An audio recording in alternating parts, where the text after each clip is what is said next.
Hello, everyone, and welcome, and thanks for joining us. I'm Silvia Presello, lead analyst at GSMA Intelligence, and today I'm pleased to moderate this webinar, The Cost of Delays, How JetBlue Uses IoT to Save Time and Money.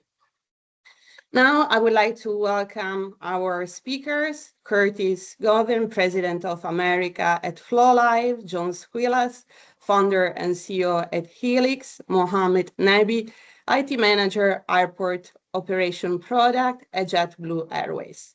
Let's take a look to today's agenda. So I will start by providing a quick insights on IoT trends and benefit. Then I will hand over to Mohammed, who will walk you through JetBlue IoT experience and partnership with Helix. Then there will be a turn for John to walk you through Helix and how it has simplified global IoT connectivity for enterprises and mobile virtual network operators. After that, Curtis will walk you through floLIVE and how it has been able to innovate the global IoT network. At the end, we will have the panel discussion, Q&A. Your participation is very important. So if you have any question, please feel free to drop your question in the Q&A box. Let's take a look to IoT trends and benefits. So by 2030, IoT connection will reach around 39 billion globally. Sorry, Sylvia. I was just getting a message from Anna, and she said she does not hear you. I wonder if we can check with the rest of the audience. I think John, you and I can hear. I can hear Sylvia very well. Yep, I can hear her as well. Okay, somebody, several put okay, thanks. Okay. It's probably Anna. Okay, sorry to interrupt. Yeah. No worries. IoT connection will reach 39 billions by 2030. Of those IoT connections, more than a half will be enterprises. Indeed, enterprise will reap many benefits from IoT deployment. Some of these benefits include revenue growth, improved security, enhanced business operation, cost reductions, and greater efficiencies. When we talk about IoT deployment, we should talk also about eSIM and connectivity. eSIM is the backbone of scalable IoT deployments.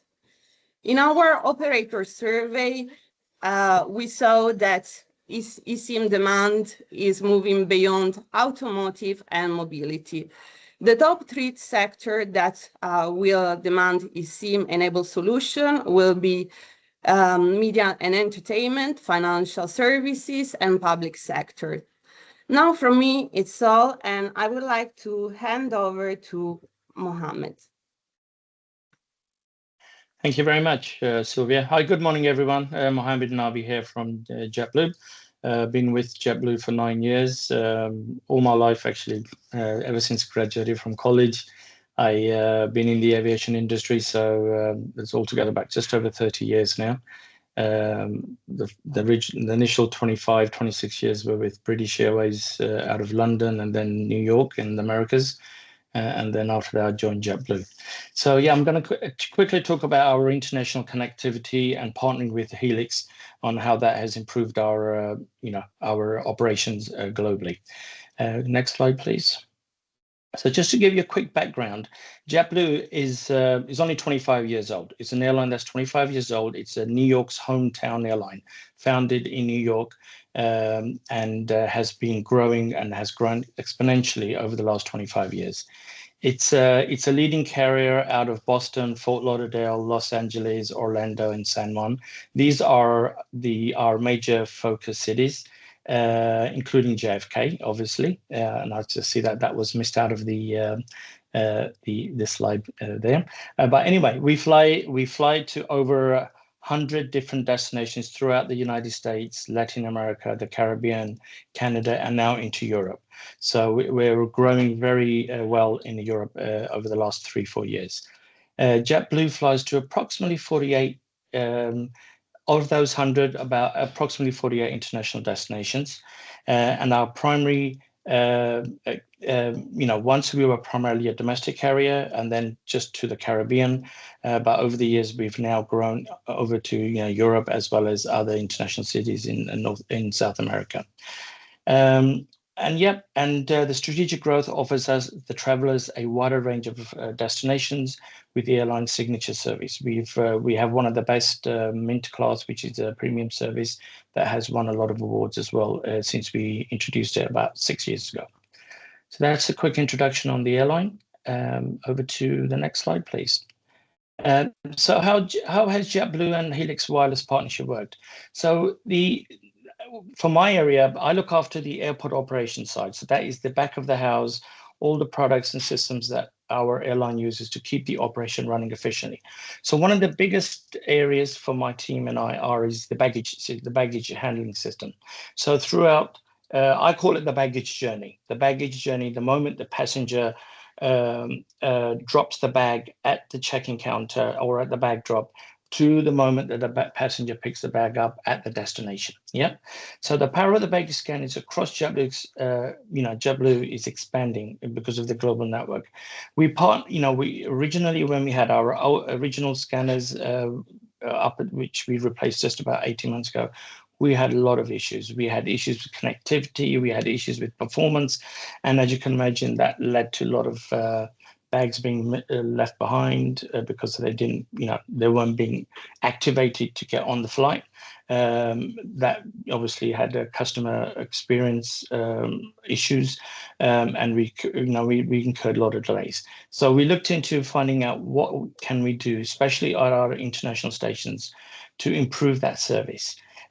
We reviewed a bunch of business partner suppliers, and Helix came through. They had a very good, strong presence with the partnership they have with other players, and their portfolio of 700 networks carriers globally in over 190 countries was what led us to sign up with them.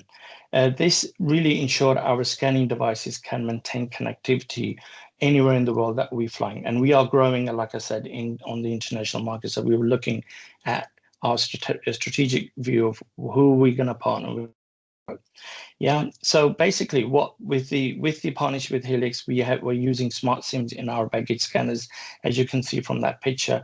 And the beauty of that is that at the international cities, these eSIMs find the strongest signal from whatever the partnership they have with the company, and that seamlessly connects. And therefore, there is no disruption in our scanning of the bags onto the plane. And like I said, our baggage journey is, we scan at 4 different areas. We scan at the bag drop. We scan at the moment the bag arrives in the bag room. The moment it boards the plane, and then obviously the moment it's taken off the plane and put on the carousel. So in addition, we've used the Helix scanning SIM cards in our aircraft. That has been a great success as well. So that monitors the health of our aircraft, and as soon as the plane lands, the data from the aircraft is using the eSIMs from Helix goes to our servers, and then we use that data to look at how we can better manage, maintain, and keep the plane running smoothly. We are looking at expanding our partnership with Helix with our tech ops teams on iPad deployment at also at our airport teams for the new shared iPad strategy that we are working on. So that's where our partnership goes. Next, please. Yeah. So why did we also choose Helix? I think the biggest benefit was the support. The support from them was excellent. We had a few issues. We discussed the issues with them. They understood our problem. They took it away, understood our problem, and that really helped for them and us to get a solution in place. Their support is available 24/7. Where we've had issues at one of our international cities, their team has been available to us throughout to help diagnose issues, find a solution for it, and very minimum disruption to our operation there.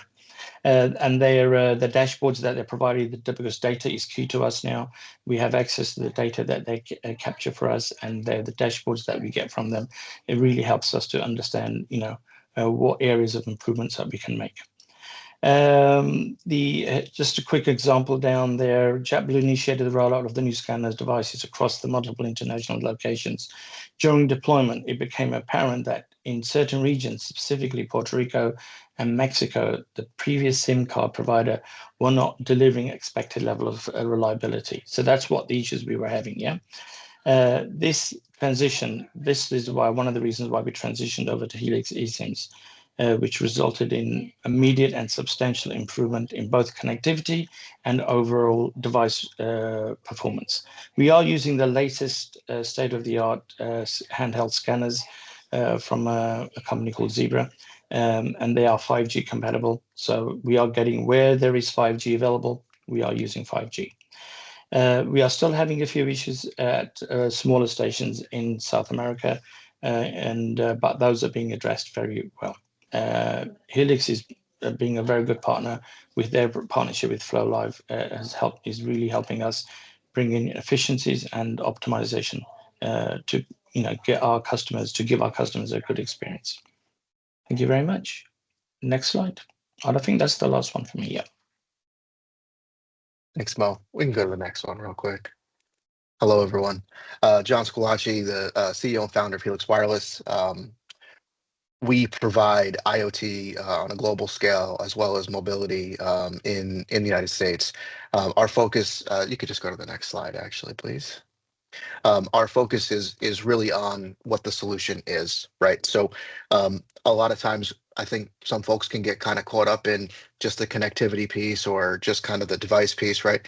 Where we flex our muscle and our partnership. And this is really about how our organization is designed, right? Is with the solution in mind, right? So it's intelligent, repeatable connectivity, right? We have our platform, which also has outward-facing APIs for businesses to integrate with, so we don't force you to use, our dashboards. If you have your own dashboards, those sorts of things, we can feed them with information, and providing a large swath of connectivity options. In some of the places that Mohammed mentioned, there's not a lot of options. So sometimes 2 options are the most you have, and having access to both of them becomes really important to having a successful deployment.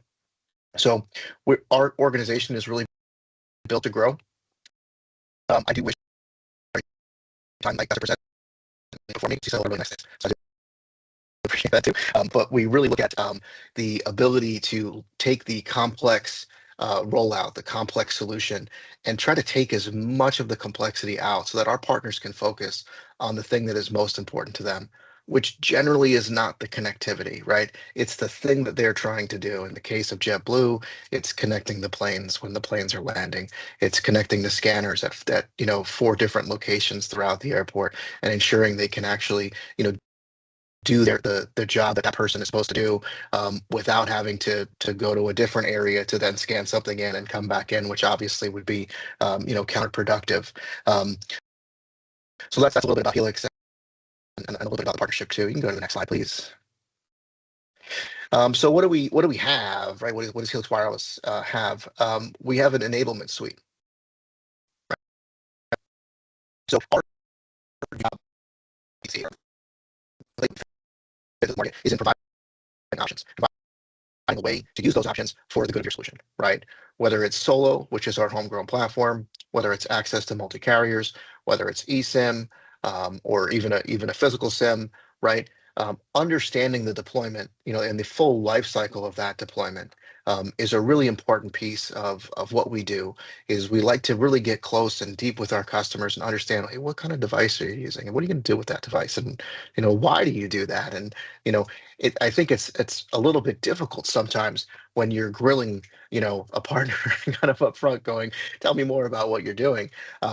But the reason for that we ask those questions is so that we have a better understanding, specifically when we're doing our solutioning, to make sure that we are testing some of those fringe use cases if we have the ability to do that. That enables us to better support our customers, which, as you heard Mo speak about, it's incredible when someone can reach out and say, hey, we're having this issue, and we've seen it already because we've tested it pretty robustly, and we can kind of immediately respond with what the next best step should be, as opposed to trying to figure it out, as we go. So why does that matter? Faster to market, reducing your OpEx spending, better end-to-end support, real flexibility, right? And then the ability to scale with our customers, as needed. Go to the next slide, please, Sylvia. Okay, so a little bit more kind of about the connectivity, right? So we talked about the open APIs, right? But I think the thing that's most important on this slide really is the customize, right? The ability to customize what the solution may be. You may not need 1 meg. You may not need 250 million terabits, right? We don't know what you need, right? So, but being able to kind of fit into what the request is, if it's a giga device or 700 megs a device, being able to kind of build that with our clients, doing cross-country pooling, if that's something that you require, all different sorts of kind of billing functions that aren't really connected to the actual connectivity of the device. It's really kind of the more of the how, right, versus the why or the what, right? And that's where our platform and our ability to be flexible really kind of shines, right? So why does that matter? Super simple, right? It's one place to go, all of your connectivity. We have redundancy in the carriers in most places that we go, almost everywhere. And then we also try not to require, large commitments. Obviously, if you need to, get some super crazy rate, that's a different kind of story. But, at the highest level, what we really want to do is say, how can we work with you? What is the thing that you need? Can we help you get there? And we'll worry about the commercial conversations later, right? So obviously, it is always important to get there, but we really focus on the solution first. And then our integration, right? Many companies have integrated with us with our outward facing APIs, and generally the integration time is less than 10 days, right? So we really have a simple, kind of SDK and a lot of support around that to enable our customers to really hit the ground running. Go to the next one, Sylvia.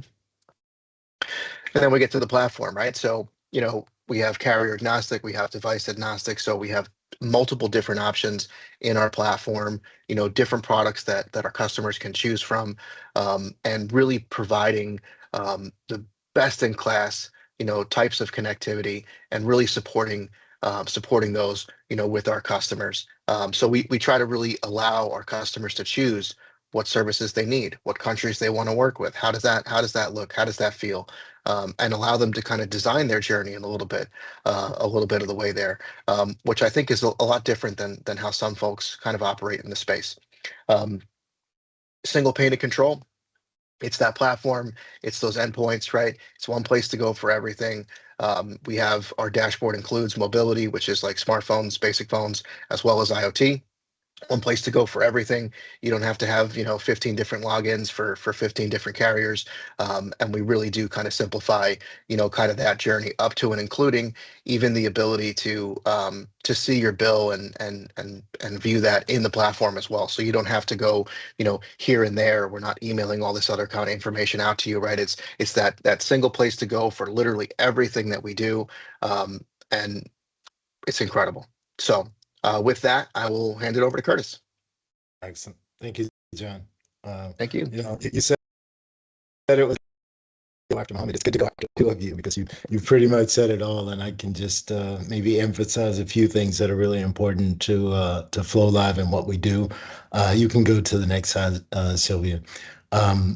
Really, I say the fundamental here, if you look at the first line, is that floLIVE builds and operates the world's largest global cellular infrastructure for connectivity. But I'll say, kind of, John mentioned the point that I absolutely love. We do it solely for the intent of making connectivity tertiary, if not transparent, to customers like Mohammed, right, and JetBlue. And these are the fundamental problems that we think are important, that you probably heard this. You heard this from Mohammed. You heard it reiterated with John there. It's really about providing a solution that really gives them the coverage they need, the high availability, from a network perspective, the performance and the security and the support. Mohammed mentioned this at the beginning. I actually took the support slide out from this, but it's really important. Ultimately, we will all have problems. We know that, and how we support those problems is really key to the business continuity. And the ultimate thing is the experience that we're giving the end customer there in the business operations for Mohammed in this case. floLIVE is very much a technology company there. 70% of our team is R&D. So we're heavily focused on developing technology, and you'll see how that flows throughout. And we have global reach with operations in Europe, operations in Asia as well, and I'm responsible for the Americas. You can go to the next slide. What really makes us unique in the offerings that we have in the market is really that top piece there is the full stack ownership. As a company, we own our core network infrastructure. This is built by floLIVE engineers, and I say we're not buying it from someone else. Many times people don't get that paradigm shift of like, we actually own this piece there. It's all floLIVE technology that we build and deploy, manage and operate by floLIVE team members there. This is really key for us there. And then we've taken that core network infrastructure and we've built the largest cellular network in the world of IoT. Particularly when you look at beyond single geographies there, mobile operators in some countries have massive infrastructure there. Outside of their properties, they don't. We have the largest outside around the world global infrastructure deployed. And we've also taken that infrastructure and integrated it with very strategic mobile network operators that are tier one providers of connectivity services, both regionally, globally, and in specific countries there. Next slide, please. We have a host of services. Because we own technology, we build technology for many of our partners there. We are very much an MV&E from the perspective as we're talking to our friends Helix here, but we also work directly with MNOs. I'm getting all the notices to let everybody in the lobby, so sorry about the noise there. But we have an array of solutions that we provide. If you look over, starting if we go this way on the globe there, our multi-eSIM technology, skipping and our consumer eSIM technology, our regular technology that we have for SGP32 and SGP02 legacy there. We have an MV&E platform that we provide to both MVNOs and MNOs. We have our global connectivity that we're talking about here. We also offer core network as a service there, and we offer our connectivity management platform as well. All of these services are cloud native, so we have multiple services all consumed in the same manner, so we're very flexible in how we consume it. We can white label everything we have, and then, much like our friends at Helix have, we have a very robust set of APIs that Helix uses to build into their solo platform, which makes it really seamless for customers like Helix to bring everything into that one single pane of glass for their customers. Next slide, please.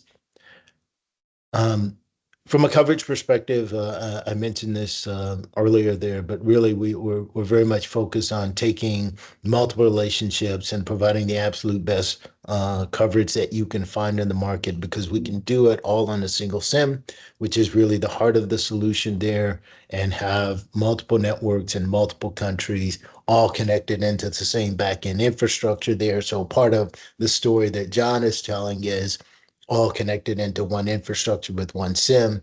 We're providing him that one cloud platform so he can pull all of the data and information into his system there with a single API all over the world, which makes it very seamless from a operational efficiency perspective and the ability to scale and expand beyond markets. Many of our customers are like you heard the JetBlue story. They've expanded their geographies. As they expand, it's really already there for them to easily expand into new geographies there.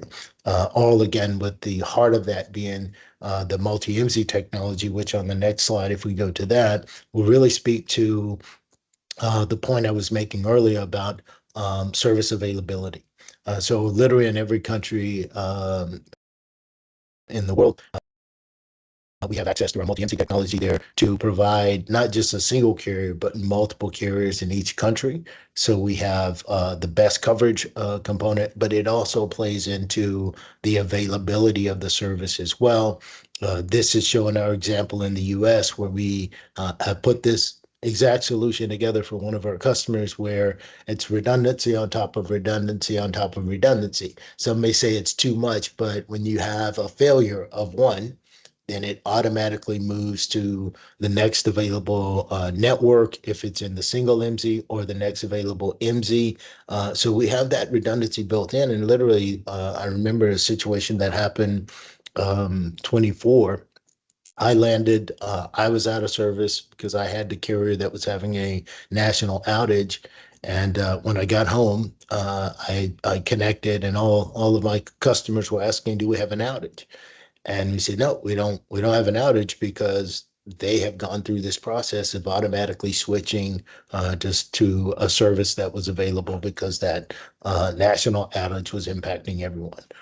So this is really the height of what we think is not only we have the coverage, the service availability component is a really key thing for us in our service there. Next slide, please. I mentioned the SIM is really the heart of it. The other thing that's coming into play now is just the ability to expand beyond just a single SIM and put multiple SIMs into a single physical SIM, if you will. And that is coming in the form of the new EUICC SIM version. I'll say now in SGP32, the latest version of the standard. We've seen this somewhat in the legacy of SGP02, but our adoption rate on SGP02 was really small. And SGP22 was primarily a single EUICC profile. But we're now seeing that customers are looking at this expanded piece of now I can say, I don't need to have dual SIMs. I can have a single SIM. I can put multiple EUICC profiles in it. I can have additional bespoke integrations with operators because I have something special going there, or I have the insurance policy of if I ever needed to switch, I have that built in. And again, that's all of the floLIVE technology from a multi-MZ perspective built into this combined solution with the EUICC. In this case, as I said, we're more than likely, I think our deployments coming up in the latter half of the year, beginning of next year, will primarily be with SGP32. Next slide, please. And this is last is kind of brings to close kind of the availability component and then the performance piece that's really critical. More and more, we're seeing applications that are demanding higher performance in different markets, whether it's latency or throughput. By the way, latency piece for our asset tracking friends that have battery powered devices there, they're seeing this significant difference when we can put local PGWs in a particular country to reduce latency by 300 milliseconds down to sub 100 milliseconds. That 250 millisecond improvement greatly impacts their battery life of their devices. So we're seeing those kind of applications. And then it's also the case where we can solve the problem of data sovereignty like we have with GDPR in Europe. In other places, we have something very similar. So our ability to expand the network in a relatively short amount of time, if you look at what telecom traditionally can do, literally within 9 weeks, we can set up a completely new PGW, have local routing to meet the business need or the data sovereignty need that you may have in a particular area. So that's a bit of floLIVE, and I look forward to the questions that are coming next. Again, thank you everyone for joining. Look forward to your questions. Thank you very much for the presentation, and let's move to the Q&A session. Okay.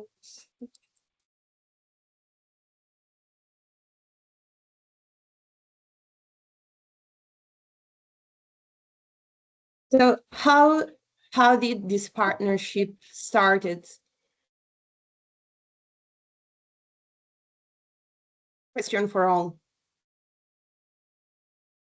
Yeah, so I guess I'll go first there. And we'll probably I have two partnerships to explain. So that makes the most sense. Helix was founded in 2019, with the vision to simplify telecommunications. And part of that is in adding, partners, right? So that you could do more. And I believe it was late 2020, mid 21, where we had met floLIVE. I think it was on LinkedIn, and we started having conversations. And by 22, we were partnering with them to understand their technology and understand kind of how to proliferate that and the benefits of it, and kind of really understanding that's the solution as a whole before we can kind of productize it. Almost the same timing, really, we started working with JetBlue, and that was through kind of a request from a large carrier that we also have a relationship with, and they said, hey, we might need some help here. We've been trying to solve this problem for some time, and we can't really get to it in a country called Guyana in South America. So we met with some folks from the JetBlue side, and they explained the issue they were having, and we felt confident that the floLIVE solution was the one that would fix it. So we deployed the technology, and it worked, which is great, obviously. But then most importantly is the conversations around, like, what else, like, once you slay the dragon, what else can you do, right?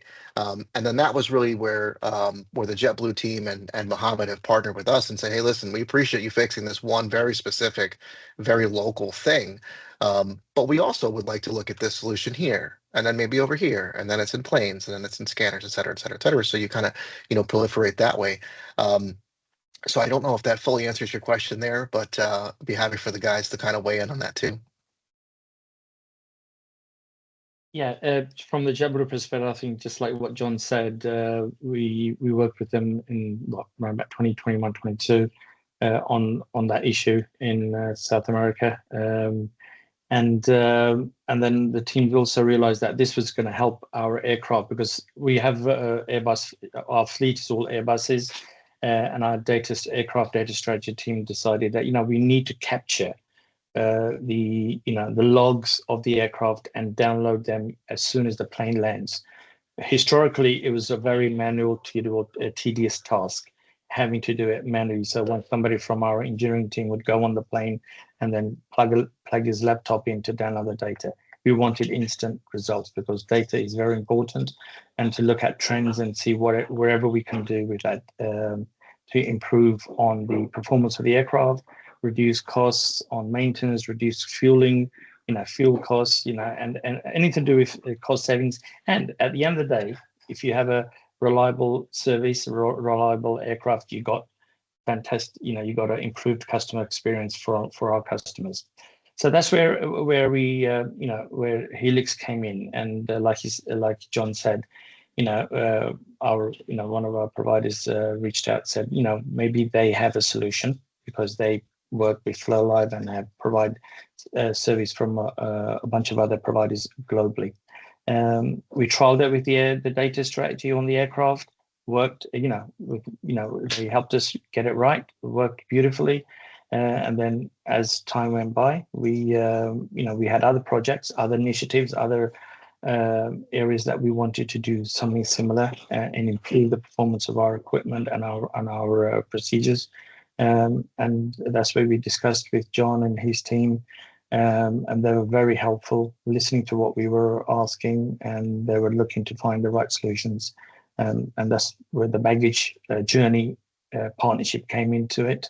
And then obviously then we also have our the other one is because we're reducing our real estate at some of the airports, therefore we don't have to have baggage services offices, and we were now moving that to more of a portable, with giving our crew members their iPads, and that's again where we needed smart technology connectivity, where they could use different providers at that station to connect and provide a similar service when they're logging any baggage concerns from the customer. So that's how we all came about. Yeah, I would say this our collective story is a story of people that are in the industry that really understand the problems, both from Mohammed at JetBlue and what they're experiencing. John and Francis Gallic is co-founder at Helix. When we were first talking to them, Bill Works, our SVP of sales, and Bill is Mr. Persistent. And it's not from I got to sell you something, it's that I've got to fix your problem. And we knew John and Fran were starting a new business in IoT. They have tremendous experience in the IoT space for it, so they know the problems. And really, it was a matter of getting to this paradigm shift that we were bringing to the market of like, we own this technology. It's different and it solves these problems. And once we got to that point where they understood that we were solving the problem differently and we were solving the problem better than what was available in the industry, like that is ultimately what led to the relationship with Helix. And then likewise, Helix knew that all of the people like JetBlue had these other problems and they were going to be able to go and solve the problem for them.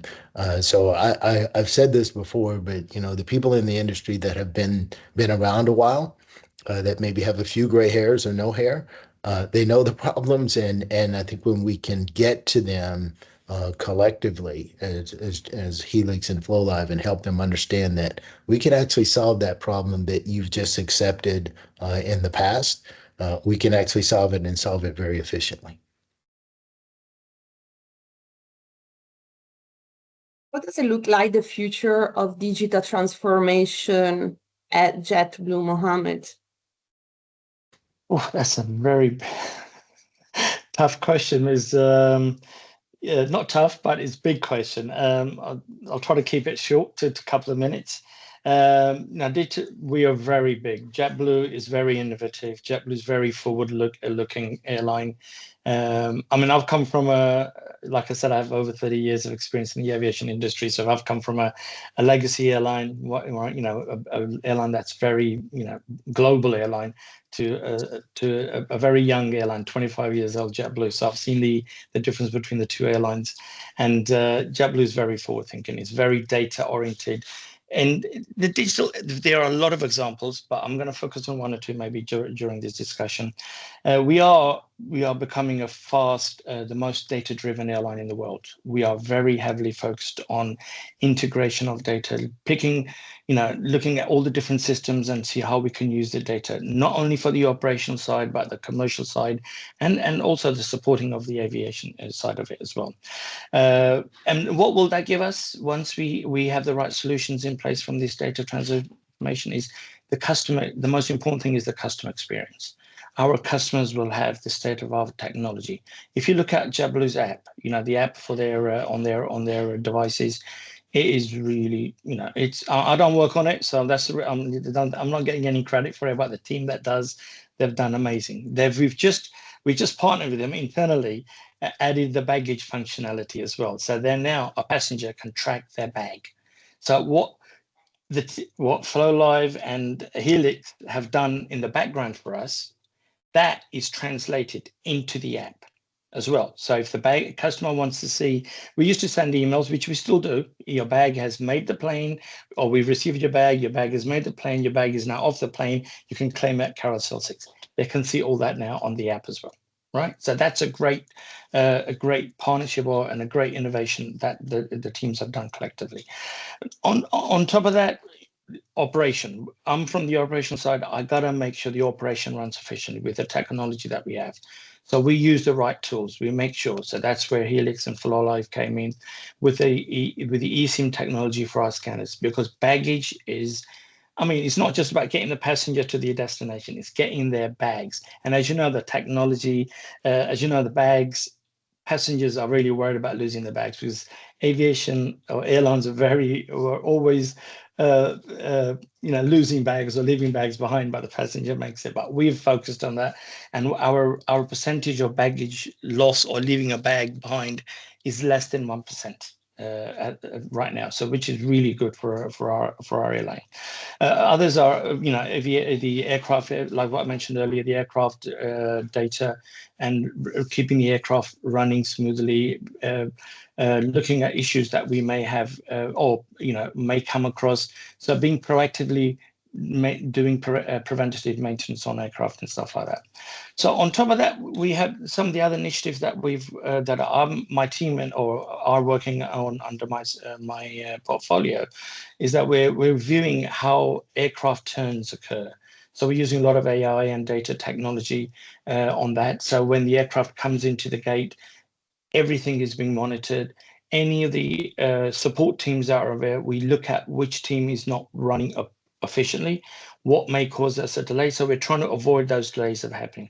Get the plane ready, get it ready. And if the departure time is, says 11 o'clock, we want to be ready at least 5 minutes before to push back and then take off. What's in our control, we make sure we're on top of it, and that is that one. Another one that we're really looking at right now is our using digital transformation technology for our fueling of our aircraft. Believe it or not, we were like most of the other airlines, a lot of it was manual. Just like at the fuel pump, you pump your car, you pump your plane, you get a little receipt saying, okay, we've put in 20,000 gallons of fuel. All right.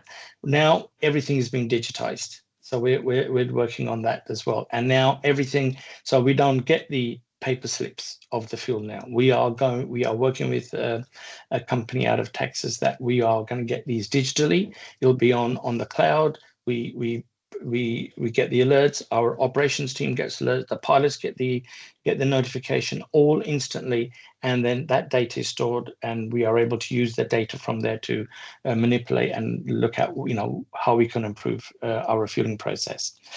Right now, actually, this week, we just tried doing a new trial of on safety for our ground equipment. That's basically where our tugs, our trucks that we use for baggage, tugs to move the plane back and forth, to the gate. Anything that's moving around the plane, we are putting all these IoT devices. We're working with another provider that just started a few years ago, and trialing that out. So that will be a really a good one to save money on damages to those devices, efficiencies on making sure everything is nicely kept safe, safety wise, and efficiency wise. Basically, obviously, is that everything is on time and get the planes ready. One more I'm going to talk about is the Apple. We've just partnered with Apple, and we just made the announcement on Monday. I don't know if anyone heard about it, but we now are integrating Apple AirTags in locating a passenger's bag. So if a passenger loses their bag or misplaces their bag, they are able to share their Apple AirTag location. When they file the report with JetBlue, we are then able to help locate it.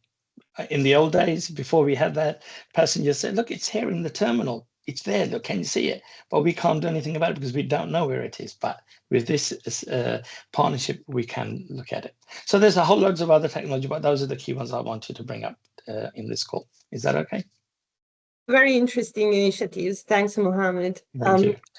Curtis, what are the drivers behind the increasing importance of technology in enterprise strategy today, and how do you envision the future of floLIVE?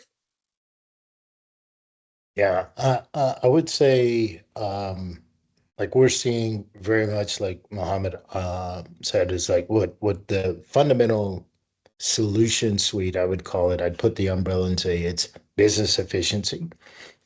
Is really the crux of IoT. And we're seeing these type of efficiencies across many industries, where it's in industry, it's in the airline industry, if it's security, home automation, automotive tracking, there. So we're seeing these technology, the IoT technologies getting deployed more broadly. And I think part of that is because the availability of the service, the performance of the service has increased tremendously. Based on solutions that floLIVE and others have deployed now. I would say, imitation is the greatest form of flattery. So we're not the only ones in the game today. We're still the best, but we have some good friends that are imitating us nicely. But because of that, like we're seeing this proliferation of new technologies that are coming out. A lot of it is around getting this data that was always available, but getting it in real time, getting it more efficiently. And then the next phase of it is applying AI ML models to that data and transferring that to some sort of business outcomes. So from a floLIVE perspective, technology-wise, the key things for us is performance of the network is absolutely critical and expanding more and more. We're seeing a lot of demand for localization of the data connectivity there with our remote PGW as a service, our local breakout. There, we're seeing that come from our mobile network operator friends. We're seeing it come from MNO friends. And then we're seeing this hybrid, what I call the enterprise MVNO, that they really need everything an MVNO needs, but they really just need it for their business. And so we're building these same components that we would build for a mobile network operator. We're building it for large enterprises that have seven-figure deployment projections in the near future. So that one, SGP32, mentioned this earlier. We're seeing this new technology getting adopted much more rapidly than we would typically see new technology. I've been around long enough to remember when we're in standard bodies meetings and having conversations about SGP02, and the adoption of that was very limited to this date. Conversely, we're seeing SGP32, it is in the plans. People are developing devices, they're getting SIMs, they're ready for those deployments. So that's the other technology that is at the forefront. The last one I'll mention is non-terrestrial networks, release 17 there. We have some early deployments with that. We have people that are finishing devices. Again, it's the same story. I think it's an interesting thing, and I think it's very complementary of what's happening in the standard bodies from an IoT perspective. Previous technologies, I think, just had IoT as an afterthought, and now these technologies like NTN, like SGP32, are very much IoT focused. So we're seeing the adoption quicker, which means they did the right thing in developing the standards for the demand of the market. So that NTN piece is the next one there, because coverage is king, and it is one of the key things that helps us close the gap in terms of lack of cellular coverage, providing that satellite coverage. Thank you, Curtis. Mohammed, what has JetBlue benefit the most from IoT implementation, and what advice would you give you to enterprise looking to deploy IoT? Yeah, I think a lot of it is the benefits that we received have been the predictive maintenance on the aircraft. I mean, I'll talk about that because that has been a big benefit for JetBlue, and that is with the solution that Helix provided with the help of floLIVE on aircraft, because the aircraft are not stationary.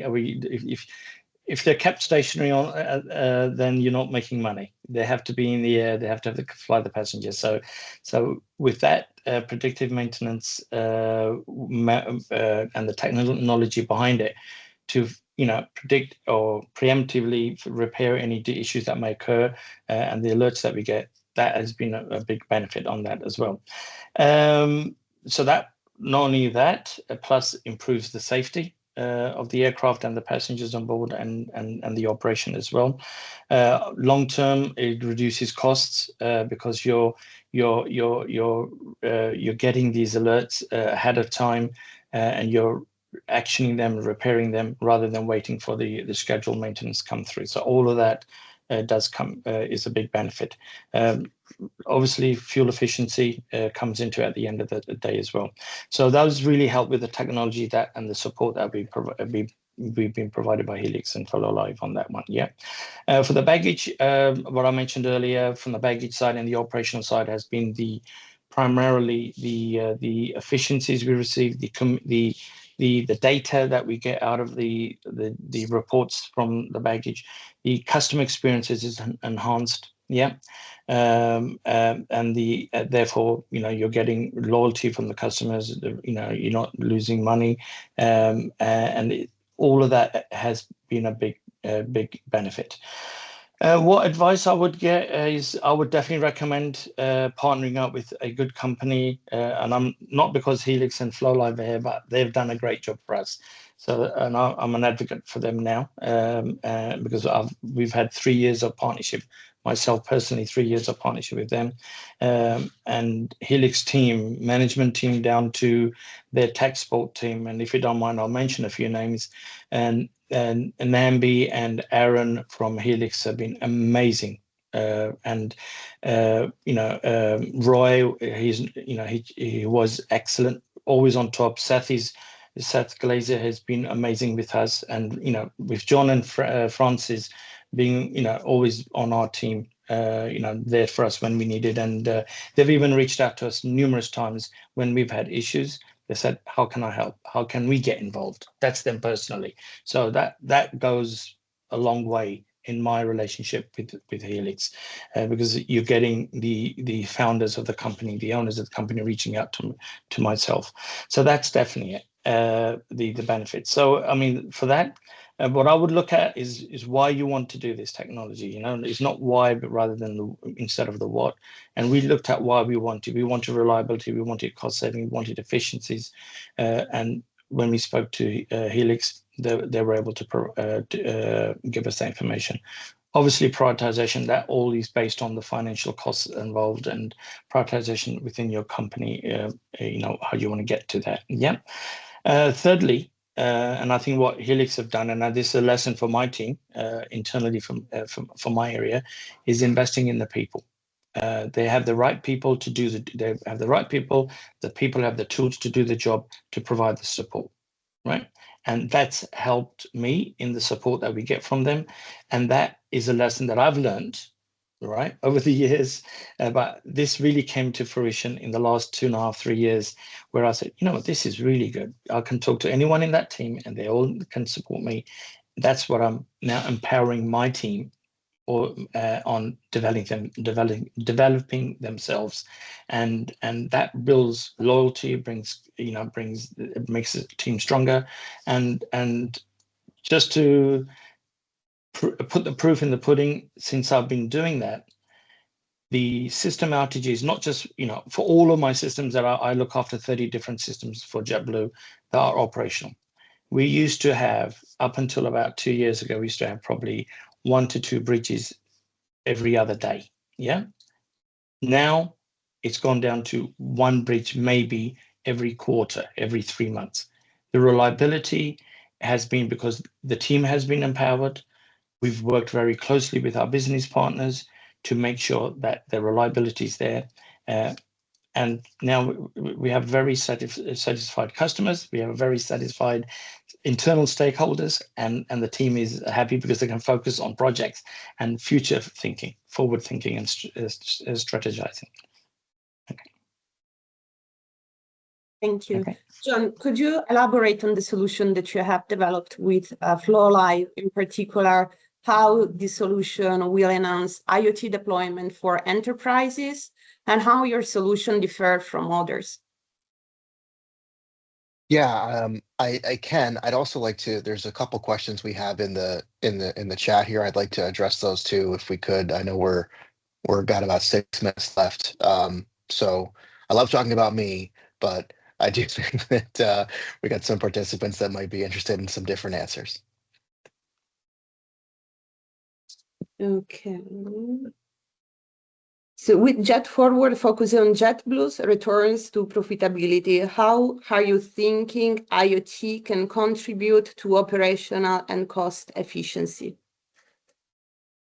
Very good question, and I'm glad that Mr. Jack King knows about our jet forward policy. Yeah, no, it's that's what jet forward is: returning to profitability, investing in the right technology and the right tools to get to there. Yeah, so that's what IoT is helping us with. I mean, a quick answer, and like I mentioned earlier, our investment in our app. Our app for our customers has been great. And using the data and the technology that we've using for our baggage journey has been introduced into the app, so the customer actually can visualize it themselves, the baggage journey as well, and get all the alerts. So that's definitely a very good question. Thank you very much, and that's where we will be definitely helpful. Thank you. And then we have another question from Thomas. Are there any headline figures from JetBlue on a reduction in delays or other improvements / efficiencies? Yeah, I mean, I think I wish I had the data details in front of me, but we did just our delays have improved greatly over the last few months or so. And again, that's all part of our jet forward strategy. We are focusing on making sure the key areas where we can return to profitability, investing in the right tools to do the job. And that has led to a reduction in delays in the operation. And a lot of that has to do with behind the scenes, the systems and the people that we're investing in, making sure they have the tools. Just like I mentioned earlier, we're doing a trial of our ground equipment monitoring. Yeah, so we've installed IoT devices on these. This is at JFK on these equipment, and I wouldn't be surprised if behind the scenes the technology behind that company is with floLIVE and Helix. I wouldn't be surprised about that, but they haven't advised us of it. But that equipment is now being monitored, making sure it's being used safely, it's being used optimally, and the schedules for it and maintenance cycles for it are now all planned out. So therefore, we have minimal disruption to the operation. So yeah, I think that's definitely a lot of efficiencies, which has led to a lot less delays. And our system outages have, like I said earlier, have been reduced immensely because of the focus on making sure there's reliability there. Thanks, Mohammed, and thank you, the audience, for their questions. I think that, John, now, if you could answer to the previous question. Thanks. Yeah, for sure. So I'm going to read it back real quick. I think it was about partnering for the future, right? I think that was kind of the gist of it. Yes, exactly. Talking about your solution, how does it differ from other solution, and how it will help enterprises with their IoT deployment plans? Yeah, for sure. I mean, it really comes down to the simplicity, right? Is how simple can you make it, right? And that's really what the future is about. And it's a big differentiator as well. I think often it's very easy to get kind of caught up in your technology, and it's really cool, and that's really awesome. But if you're listening to what Muhammad is saying, right? What he's really saying is it's about the people, right? It's about the answers to the questions when they have questions. It's about, hey, we have, an issue here, we have a problem here, and getting a response to that. That's really the focus that we have is on our enterprise customers, on really any of our customers, really, but what is their experience with us? And through that, right, we can foster greater partnership, greater transparency, and really deliver the future of IoT for them, right? Because IoT isn't really for everyone, right? I mean, Mohammed's given like 75,000 great examples of how they're using IoT, right? Not every single organization has tugs and fuel and planes and all these things, right? The T in IoT. Some people just monitor rainfall, right? So that's a simple one, kind of in its inception. But the reality is it's not always about how cool the technology is. It's about how you can get someone to understand how they're interacting with your technology and how that works for them. Because it's really it's not about us. It's not about the SIM card in a sense. It's about how it works for that person, that entity, that organization. Thank you. And question for Mohammed. What is the impact of an outage on airlines and airports? That's big. Any outage that we have impacts the operation, impacts the reputation. So it's a whole of commercially. Obviously, the reputation of the airline is impacted. We financially, it's a big loss because we have to look at compensation for the passengers depending on how long the delay is or the outage is. And on the system side and the integrations obviously are impacted. It's big overall, and that's why we try to focus on minimizing any outages, trying to make sure we are partnering with the right business partners to get the right reliability and robustness in our systems and technology that's being used. So yeah, definitely financial is a big one, operational, reputation of the airline. I could go into more details, and I'm just conscious of time, but it's a big one. Yes, indeed. We are running a bit out of time. So last question, top advice you would give to enterprise looking to implement IoT? For me? Or All John? of you. All of you. John, you go for it, please. Yeah. Well, we let Curtis go this one first, actually. He's been Right. unused in the I'll make Q&A it quick. section. Yeah, I'll make it quick. I'll say work with a partner that is willing to listen, that's willing to ask the questions, and that's willing to get to know you and your business. These are the fundamentals. Like if they have the greatest of technology, but they don't do any of those things, they'll never solve your problems. This is why the relationship between floLIVE and Helix and JetBlue works well, because that's how we operate, that's how John operates, and I think ultimately that's the benefit that Mohammed gets out of it. Okay, so thank you very much for attending this webinar, and see you next. Yep. Awesome. Thank you so Thank much. you all. Thank you very much. Thanks Take care, everyone. Bye-bye.